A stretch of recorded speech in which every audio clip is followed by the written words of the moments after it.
Hello everyone, तो कैसे हो आप लोग। तो this is the lecture number 4 of trigonometry, जिसमें हम लोग डिस्कस करेंगे एनसीईआरटी के examples on the basis of the trigonometry ratio of the some specific angles.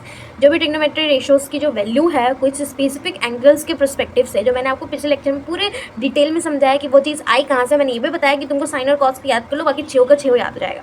And I hope so कि तुम ये लेक्चर तभी देखने आओ जब पिछले लेक्चर याद कर लियो। अगर आपको वो याद नहीं है तो आई एम रिक्वेस्टिंग यू कि कोई फायदा नहीं है लेक्चर देखने का, चुपचाप से वीडियो यहाँ बंद करो और छोड़ दो। बट जाने से पहले चैनल को सब्सक्राइब और वीडियो को लाइक जरूर करते जाना, ठीक है। लाइक शेयर सब्सक्राइब, ठीक है। नाउ स्टार्ट करते हैं हम लोग एनसीईआरटी के example that we are going to discuss. NCERT के एग्जांपल्स का क्वेश्चन नंबर 1, 3 एग्जांपल्स मैंने देखे जो इस टॉपिक के बेसिस पे था, तो we are going to discuss that 3 example in this and after we move on to the exercise 1, ठीक है। तो एनसीईआरटी एग्जांपल में पहला नंबर क्वेश्चन क्या बोल रहा है कि in triangle ABC right angle at B, right angle B पे है, ए बी बराबर 5 सेंटीमीटर, ए बी का वैल्यू 5 सेंटीमीटर दिया है, एंगल ए सी बी का वैल्यू 30 डिग्री दिया है, determine the length of the side B C and A C, और हमें बी सी और ए सी का लेंथ निकालना है। तो सिंपल है, अगर हम लोग साइन के प्रोस्पेक्टिव में देखें तो साइन थीटा का मान क्या होता है, परपेंडिकुलर अपॉन में बेस। और यहाँ पे हमें कौन सा एंगल दिया, 30 डिग्री। तो what the angle we have given, angle given that is angle A C B बराबर 30 डिग्री। तो हम यहाँ पे थीटा की जगह पे 30 डिग्री लिखते हैं, ठीक है, थीटा की जगह पे 30 डिग्री। तो साइन 30 डिग्री बराबर परपेंडिकुलर अपॉन में बेस। अब 30 डिग्री के हिसाब से परपेंडिकुलर ये होगा और हाइपोटेनस ये होगा, हाइपोटेनस तो सेम ही होता है। तो perpendicular will be A B upon में ए सी, ए बी का वैल्यू 5, ए सी का वैल्यू पता नहीं। और साइन 30 डिग्री का मान क्या होता है, दैट इज़ 1/2। तो 1/2 बराबर 5 अपॉन में ए सी, दोनों को क्रॉस मल्टीप्लाई करो, इसको इससे और इसको इससे, और इसको इधर रखना एल एच एस तरफ और इसको इधर रखना मतलब आर एच एस तरफ। तो अगर हम लोग ए सी को 1 से मल्टीप्लाई करें और 5 को 2 से मल्टीप्लाई करें तो ए सी का मान 10 सेंटीमीटर आ गया, ठीक है। तो हमें मिल गया एक मान, और एक मान निकालना है तो उसमें हम लोग को बेस की जरूरत है। तो इसमें हम लोग कॉस 30 डिग्री ले लेते हैं। तो कॉस 30 डिग्री बराबर क्या होता है, दैट इज बेस अपॉन में हाइपोटेनस। यहाँ पे बेस क्या है, दैट इज बी सी, और हाइपोटेनस क्या है, ए सी। ए सी का मान हमने ऑलरेडी निकाल लिया है 10, तो बी सी अपॉन में 10, और कॉस 30 डिग्री विल बी √3/2। तो बी सी का मान क्या होगा, क्रॉस मल्टीप्लाई करेंगे तो इंटू 2 बराबर 10 इंटू 3, तो you will get B C बराबर 10√3 अपॉन में 2 मीन्स 5√3 आ गया। ए सी का भी मान निकाल लिया हमने और बी सी का भी मान निकाल लिया, हो गया ये question solve. Come towards the question number 2। Question number 2 क्या कह रहा है, in triangle P Q R, एक ट्रायंगल है पी क्यू आर जिनका राइट एंगल क्यू पे है, जहाँ पे पी क्यू का वैल्यू 3 सेंटीमीटर दिया है, पी आर का वैल्यू 6 सेंटीमीटर दिया है। हमें क्या निकालना है, हमें एंगल क्यू पी आर को और पी आर क्यू को निकालना है। क्यू पी आर मतलब मान लेते हैं ये थीटा 1 है, और एंगल पी आर क्यू मतलब ये थीटा 2 है। तो गिवन क्या है हमारे पास, देखो कोई भी ट्रिग्नोमेट्री जब क्वेश्चन बनाते हो ना तो उसमें पहले गिवन लिखना, ठीक है। यहाँ पे मैंने नहीं लिखा है, यहाँ पे मैं लिख देती हूँ, बट ये चीज़ बताना जरूरी है क्योंकि तुम लोग को एग्जाम के लिए प्रिपेयर करना है। दिस इज़ वेरी इंपॉर्टेंट, जिसके थ्रू तुमको क्या करना है, मार्क्स मिलेंगे। तो यहाँ गिवन लिखना पहले, और फाइंड क्या करना है हमें वो भी लिखना, that is B C and A C value, ठीक है।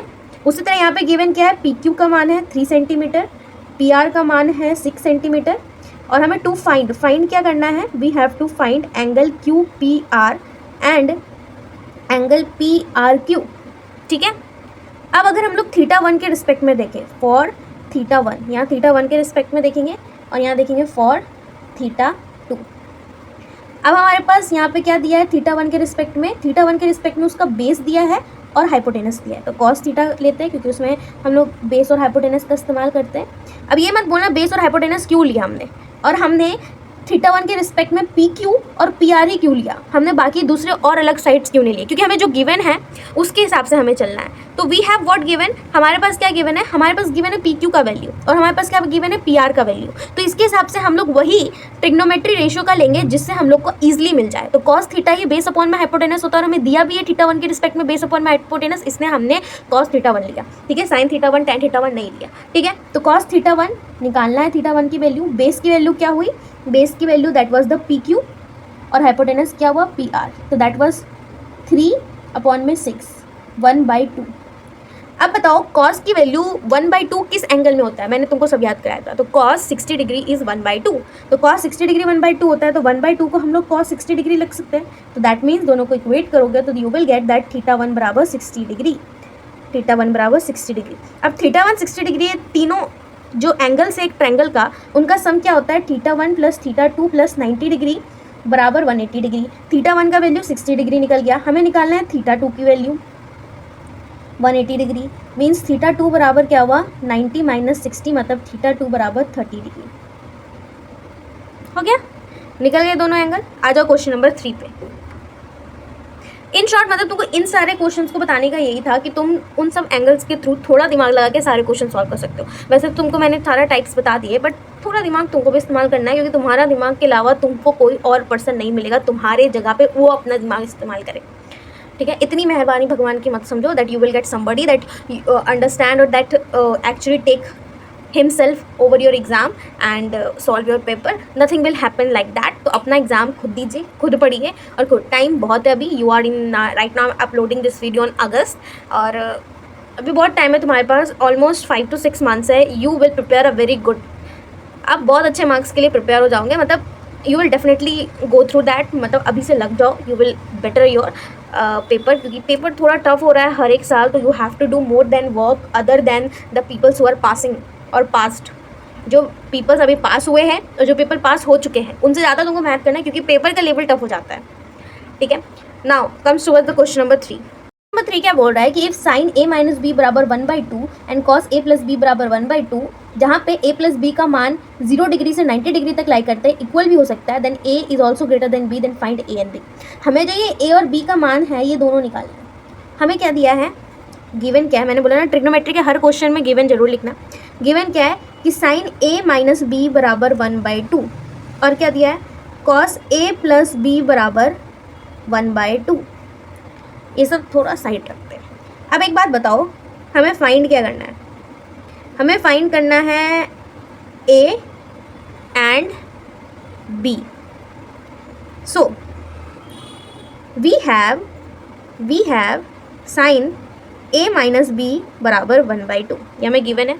अब साइन a माइनस बी बराबर 1/2 है, तो हमने ट्रिग्नोमेट्री रेशियो के कुछ स्पेसिफिक एंगल्स पढ़े थे, जिसमें 1/2 की वैल्यू कहाँ आ रही थी, that was in the 30 degree. तो that 1/2 is equals to sine 30 degree. तो हम लोग लिख सकते हैं since sine 30 degree is equals to 1/2। अब यहाँ पे पुट करो साइन a माइनस बी बराबर साइन 30 डिग्री। अब ये साइन साइन कट जाएगा, तो a माइनस बी 30 डिग्री के बराबर होगा, क्योंकि दोनों ही साइन के एंगल है, दोनों की वैल्यू एक दूसरे के बराबर है, तो दोनों का थीटा भी बराबर होना चाहिए। तो आई एम नॉट सेइंग कि मैं तुम एग्जामिनेशन में जाओगे और मस्त मेरा तो मार्क्स कटेगा ही नहीं, और ऐसे लिखोगे साइन a माइनस बी बराबर साइन 30 डिग्री और मस्त ऐसे काट के आ जाओगे। बाबू गलती से भी मत करियो, ये मेरा जो मार्क्स मिलेगा भी ना, तुम्हारा ये प्रोसेस देख के जो एग्जामिनर खुश भी होगा ना, ये देख के वो सब ऐसे काट देगा। ये क्या करके आए हो? ये नहीं किया जाता है, डायरेक्ट लिखो a माइनस बी बराबर 30 डिग्री, दिमाग में काट लो। ज़्यादा काटने का शौक होगा तो दिमाग में काट लेना। इसको इक्वेशन नंबर 1 मानो। अब इसी तरह कॉस का निकालते हैं, कॉस a प्लस बी बराबर 1/2। तो 1/2 की वैल्यू किस में आती है, कॉस 60 डिग्री में। तो यहाँ लिख देते हैं सिंस या देयरफॉर कॉस 60 डिग्री बराबर 1/2। ठीक है, कॉस a प्लस बी बराबर कॉस 60 डिग्री, तो a प्लस बी बराबर 60 डिग्री। ठीक है, अब हमारे पास दो इक्वेशन आ गए। अब तुम एक चीज़ मोस्ट कॉमनली लीनियर इक्वेशन पढ़े होगे, जिसमें तुमको दो वेरिएबल्स के through by the elimination method निकालना पड़ता है, ये तुम पढ़ने होगे ही। ठीक है, तो उसी मेथड से हम लोग आगे सॉल्व करेंगे। हमारे पास दो इक्वेशन है, from equation 1 and 2 applying elimination method. हम लोग कौन सा मेथड अप्लाई करेंगे, एलिमिनेशन मेथड अप्लाई करेंगे। a माइनस बी बराबर 30 डिग्री, a प्लस बी बराबर 60 डिग्री, b कट गया, 2a बराबर 90 डिग्री, a बराबर 45 डिग्री। a का मान 45 डिग्री आया। नाउ अब a का मान 45 हुआ, तो putting value of a on equation 1, तो 45 डिग्री माइनस बी बराबर 30 डिग्री। बी को उधर भेजो, 30 को उधर भेजो, क्योंकि अगर हम 45 को उधर भेजेंगे तो नेगेटिव में वैल्यू आएगा। तो 45 डिग्री माइनस 30 डिग्री बराबर बी डिग्री, मतलब बी, तो that will be equal to 15। A और बी का मान आ गया। राइटिंग को थोड़ा इग्नोर करते हुए, और अगर वीडियो अच्छी लगी हो, राइटिंग बेकार लगी हो, तो वीडियो को लाइक कर देना और चैनल को ऑब्वियसली सब्सक्राइब कर देना। ठीक है, bye bye, tata, see you.